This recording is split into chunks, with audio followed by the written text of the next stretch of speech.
Un avion se crache en plein quartier résidentiel en Inde. Ça s'est passé ce jeudi et les images ont déjà fait le tour du monde.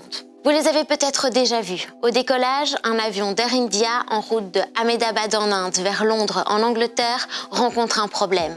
Très vite, il perd de l'altitude avant de s'écraser dans un quartier résidentiel proche de l'aéroport. Et l'avion s'est écrasé dans une résidence pour étudiants médecins.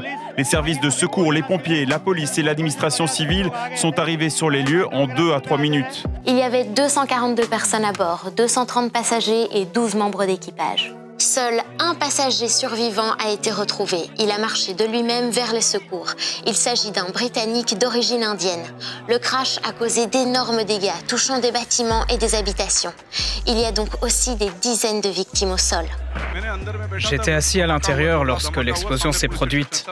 Une énorme déflagration. Alors qu'on doit encore être fixé sur leur nombre exact, le gouvernement indien mène une enquête pour comprendre ce qu'il s'est passé. Ce genre d'événement fait froid dans le dos, bien sûr, et ces derniers temps, on a un peu l'impression qu'il se multiplie. Crash d'un Boeing 737 en Corée du Sud, accident d'un ATR 72-500 au Brésil, collision entre un avion et un hélicoptère aux États-Unis.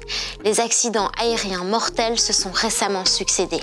Alors, est-ce que ça devient de plus en plus dangereux de prendre l'avion? Eh bien non, et c'est même plutôt le contraire. Selon les experts en statistiques, en moyenne, 12 millions de personnes prennent l'avion chaque jour. Et la majorité voyage sans souci. Les probabilités d'un accident mortel sont de 0,1 sur 1 million de vols. C'est beaucoup moins qu'il y a 10 ans. Même si les accidents aériens récents font la une des médias, cela fausse souvent la perception du risque réel. Comme on en parle beaucoup, on croit que ça arrive souvent, alors que pas du tout.